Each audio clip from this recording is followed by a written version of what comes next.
En plein cœur de l'été, une histoire française, un monument et donc un grand format. 2 films, 2 fois 2h40. J'ai même vu les deux d'un coup, Les deux d'un coup, la même journée. la même journée. Nous sommes la France. Vous, nous. Moi, je me ressors vraiment grandi de ce film, et ça peut paraître cliché, mais presque fier d'être français. Quand on voit les temps extrêmement difficiles qui ont été traversés avec autant de courage, de valeur, de combattre, d'être droit, ça nous inspire aujourd'hui.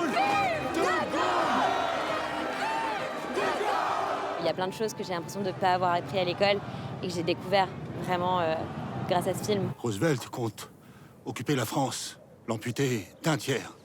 Comme quoi, aujourd'hui, il faut qu'on se batte pour garder l'indépendance et une armée qui est forte et un pays uni. Pour conquérir le jeune public, le distributeur a fait appel à un célèbre influenceur. J'ai hâte, les images ont l'air pas mal, donc on va voir. Mais pas seulement.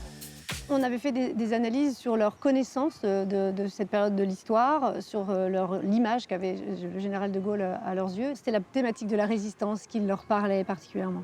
Le sacrifice, la ténacité, le modèle à suivre. Les jeunes, ils ont envie précisément de s'engager.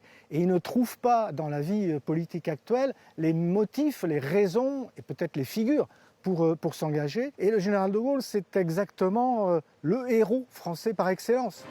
Le succès du bouche à oreille. On va reprendre la France. Bientôt, on sera libre. Il faut qu'on aille le voir. Et pourquoi? C'est l'histoire de France. Mais vous êtes sûr d'y aller? Faux. Puis en Quand plus, c'est climatisé. Le gouvernement français vous a déchu de votre nationalité Une leçon de cinéma, et la cour martiale vous a condamné à mort.